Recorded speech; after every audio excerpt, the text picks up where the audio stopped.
I don't think it's an overstatement to say that the Star Wars franchise is currently having a bit of an identity crisis.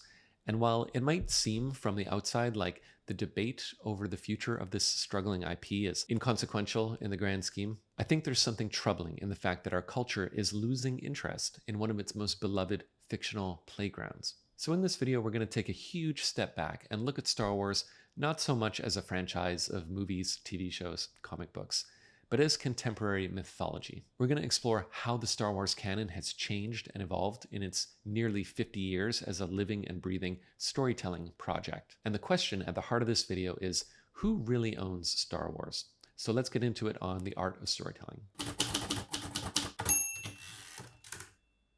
This photograph was taken on October 30th, 2012. It shows George Lucas signing a legal document, an acquisition in which Lucasfilm became a wholly owned subsidiary of the Walt Disney Company. In the precise instant that George Lucas signed his name on that piece of paper, all of the intellectual property rights associated with the Star Wars franchise were transferred to Disney. And it remains to this day one of the most consequential intellectual property rights transfers in the history of entertainment, and it was originally met with much excitement. Unfortunately, in the ensuing years, Disney's stewardship of the Star Wars franchise has had mixed reactions from fans, with some declaring that Star Wars is dead.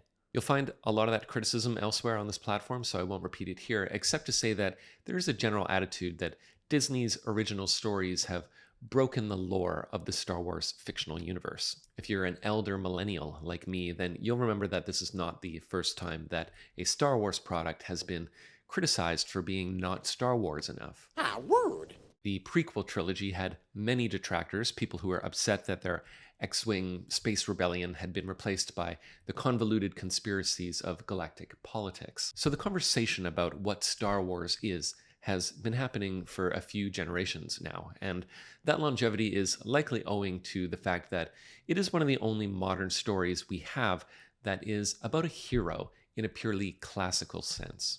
Well, when I did Star Wars, I consciously set about to recreate myths and the classic mythological motifs, and I wanted to use those motifs to deal with issues that existed today. It is well documented that George Lucas referred to this book, Joseph Campbell's The Hero with a Thousand Faces, when writing his original trilogy. Campbell argues that there is a universal pattern in the myths and narratives from different cultures around the world. He calls this the monomyth, or the hero's journey. Lucas claims to have used the monomyth structure as a template for creating Star Wars, and the evidence of that is all over the original trilogy. There's the hero who takes up the call to adventure and leaves his mundane world, ultimately facing a series of trials that spiritually transform him and give him a newfound power and understanding. There's the mentor who possesses ancient knowledge and skills and who guides the hero out of the ordinary world and initiates him into the special world of supernatural forces. You must learn the ways of the Force. And there's the shadow who opposes the hero, but more importantly, acts as a mirror for the hero's dark side, illustrating what he might become if he chooses the wrong path. The lightsaber is, of course, the most overt signal to the viewer that this story is mythological. The story is ostensibly a space adventure, and yet the hero's weapon is a laser sword, not a laser gun. Anyone who wields one has the characteristic of bravery. And that's not to say there are no gun-carrying heroes, but their heroic quality is more roguish by comparison. If you don't believe me, just ask that crazy old wizard Ben Kenobi. An elegant weapon for a more civilized age. Anakin's lightsaber is, of course, the most symbolically meaningful object in the Star Wars saga. It's Excalibur, the magical weapon that calls the hero to his destiny. One funny thing about the sequel films is that this type of symbolic importance is superficially recognized, but not properly expressed in the story. Think about the closing scene of The Force Awakens. There's a huge build-up to Rey handing Anakin's lightsaber to Luke Skywalker, and a lot of gravitas in that moment. Surely this must be symbolically meaningful to the story, but to me this was one of the first signs that Disney didn't really understand the mythological foundations of the Star Wars story. Because if you try to interpret this scene in terms of its mythic and symbolic meaning, it's not really clear what's happening. What stage of the hero's journey are we supposed to be witnessing? Is this a call for Luke to re-accept his destiny? I thought Rey was the hero of this story. Shouldn't she be accepting the call to destiny? The scene is just symbolically confusing. And despite having beautiful cinematography and John Williams' brilliant score, despite being a good scene in purely filmic terms, like it's a great entrance for Luke, it doesn't really mean anything symbolically. Now, just to be fair, let's remember that George Lucas has himself contradicted the mythology of the original trilogy in his own way, most famously with the revelation that the Force is actually living organisms called midichlorians, which can be measured sort of like force points. If the Force is something that can be understood scientifically, then it ceases to serve its function in the story as a symbol for the hero's transformation and spiritual enlightenment. Use the Force, Luke. So if we have examples of both Disney and George Lucas, quote unquote, ruining Star Wars, that raises the question, what exactly is being ruined? And for that, let's make sure we're clear on what the source material is. In literature, canon refers to the most important body of works within a given time period or culture. So Shakespeare, Homer, Dante. Foundational works like these are accepted as part of the canon of Western literature. In fandoms, canon refers to the original storylines and characters that are officially recognized by the creator or author of that fictional universe. Remember that because we're going to come back to it. Star Wars has a chronological canon, meaning its many fictional stories can be arranged into a single comprehensive timeline. All of the stories in the canon must preserve its continuity, so one story cannot contradict the events of another. This means that the Star Wars canon is essentially one giant linear story. And at the time I'm filming this, if you include all canonical media such as games and comic books, the entire Star Wars canon covers a period of about 400 years, though this may change dramatically if James Mangold's new Star Wars film gets made, which is actually set 25,000 years prior. Now this brings me back to the photo of George Lucas, because the acquisition agreement he signed was also a death certificate for an entire section of Star Wars canon called the Expanded Universe, or the EU. This is a massive collection of stories and media, some of which explored the events that take place after the original trilogy, including the adventures of its main characters and their offspring. So we learn that Luke rebuilds the Jedi Order and marries a fellow Jedi named Mara Jade.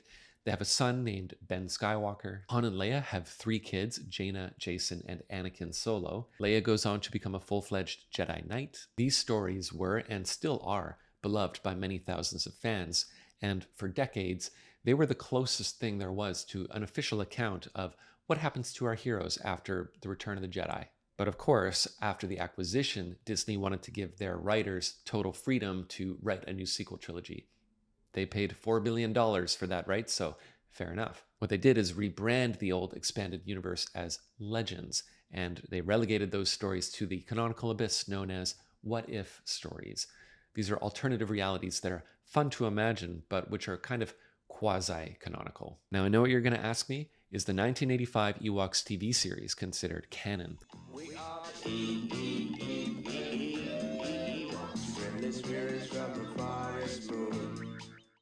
Well, I like where your head's at, because that's actually a really profound philosophical question. Even way back in the 80s, the Star Wars franchise has always had a ton of peripheral media, so Lucasfilm actually had a tier system for ranking the canonical legitimacy of its many products. Anything that came from George Lucas himself was G-canon, while less mainstream productions like the Clone Wars TV series were part of T-canon, and so on, all the way down to the bottom of the canonical barrel, fan fiction. Now, George Lucas has always had an uncomfortable relationship with the lower budget, sort of made-for-TV Star Wars productions, which in his mind seem to diminish the seriousness of the Star Wars universe. And it must be admitted there are some tonal incongruities across the franchise. So productions like Caravan of Courage or The Battle of Endor or the notorious Star Wars Holiday Special are surely not G-canon, even though he did technically endorse those productions. On the other hand, Boba Fett's first appearance was in the Holiday Special. And there's the inconvenient fact that Han, Luke, Leia, Chewbacca, they all appear in that story. And this lends the production an aura of canonical legitimacy that it otherwise might not have retained. I'm getting your message. Are you getting mine? What this shows is that canon is not static. It's, in fact, very fluid. It seems much more to be arrived at by general consensus rather than by decree of the original author. And that brings us to a very interesting question at the heart of the current identity crisis in Star Wars. If millions of Star Wars fans don't particularly like Disney Star Wars, and if George Lucas didn't lead their creation, are they canon? Well, the short answer is yes, absolutely they are canon. Disney owns the IP, and that means they call the shots in a galaxy far, far away. The longer answer is that there's no single answer to that question. To say yes or no is merely to state one's acceptance, or lack thereof, of Disney canon. In other words, Disney's control of the canon depends not only on the apparatus of legal guarantees that upholds its intellectual property rights, but also on our participation in that system. What I'm saying is that if enough people rejected Disney canon, those people could theoretically branch off and form consensus on their own canon, so long as they didn't violate copyright law by publishing unauthorized Star Wars stories. And in fact, a lot of human history has hinged on the question of whether a prevailing story is accepted by the people or not. Consider the much older canon of monotheistic religion. That too is a chronology of stories. The only difference is that it's much older and it's sort of tangled up with history. It includes some texts that are indisputably canonical. The Old Testament is where you'll find a lot of Western culture's most foundational characters and stories. Adam and Eve and the Garden of Eden, or Noah and the Great Flood, or Moses and the Burning Bush. Now, it really is a curious fact of human history that the great political and cultural schisms, the most enduring divisions between people, often boil down to disagreement about what happens in a story. I think the Catholic Church really understood this. They held several councils in the 4th century to formalize the biblical canon, to agree on which books ought to be included in what we call today the Old Testament. This canon stood for 1,000 years, until the Protestant Reformation, which caused a major canonical dispute. And this was over a collection of stories known as the deuterocanonical books, deutero meaning secondary. In one of those stories, a group of soldiers prays for the souls of their fallen brothers so that their sins can be forgiven in the afterlife. Now, Protestants said that story breaks the lore, because if souls can be forgiven after death, then the Pope can charge money for VIP access to heaven, and the Protestants didn't like that. So they basically retconned that part of the Old Testament, and just like that, those stories went the way of the expanded universe and were branded apocrypha. The point here is that canonical stories are sometimes edited to reflect systems of belief and power in the real world, and this is usually in the service of whichever institution holds the keys to that canon. It is kind of funny how similar Star Wars canon is to religious canon. There's an Old Testament and a New Testament that not everybody agrees with. There's an immaculately conceived child who fulfills a prophecy of salvation. They both have calendars with a year zero, the Battle of Yavin being the birth of Christ. And they both have a talking fish named Jar Jar who destroys democracy. Oh wait, that's just Star Wars. James Mangold has even said that his upcoming Jedi origin story will be, quote, a religious epic in the style of the Ten Commandments. I'm not arguing that Star Wars is a religion, only that both of them have stories that help us to model what is right and what is wrong in the real world. And that's why canon is so important and valuable, sometimes costing $4 billion. All of these points converge on the question of authorship, and it's important here to make a distinction between authorship and ownership. When Star Wars fans debate the true essence of Star Wars, they are essentially asking, where is the locus of legitimate authority for the production of these stories? What person or entity has the right to decide what happens to the characters in that mythology? Of course, the legal document Lucas signed has a lot of authority in this matter.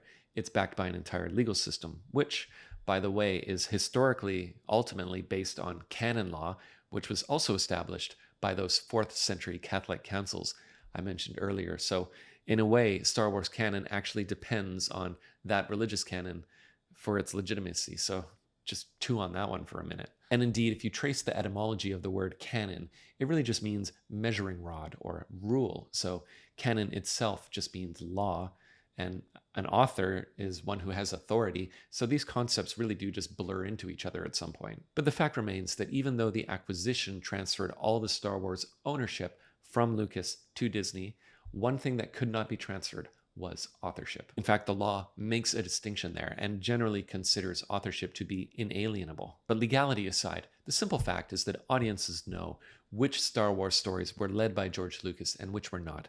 And that awareness is more significant than Bob Iger might have thought when he paid the tidy sum of $4 billion to acquire Lucasfilm. Because one thing that was not included in that sale was George Lucas's weird brain. Personally, I'm not one of those people who thinks that George Lucas is some kind of uniquely gifted genius, but one thing is clear, the man has imagination. Just look at this ship. It's the J-type Nubian Royal Starship featured in The Phantom Menace. It looks nothing like any of the ships in the original trilogy, and that's because the people of Naboo have a totally different culture and design philosophy, so the film's production designers started from scratch, even if it meant that ship wasn't Star Wars to many people. Just look at Queen Amidala's costumes. They were so striking and innovative at the time that they actually made a lasting impact on the cultural imagination and became iconic, just like Leia's hair buns. Yes, The Phantom Menace is a poorly written screenplay, but one thing it's not lacking is the unmistakable hand of an author, a living, breathing human being who has particular values, aesthetic tastes, and historical interests.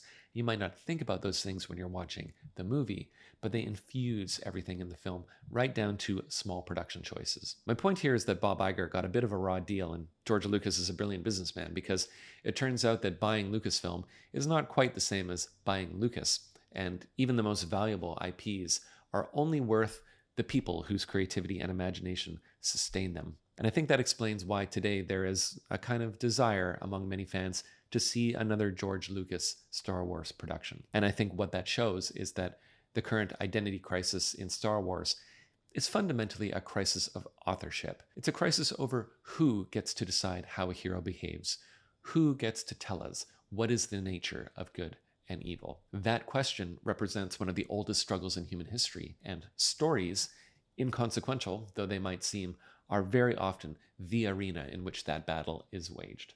So thanks for watching. Please subscribe if you'd like to see more videos, and I'll see you on the next one.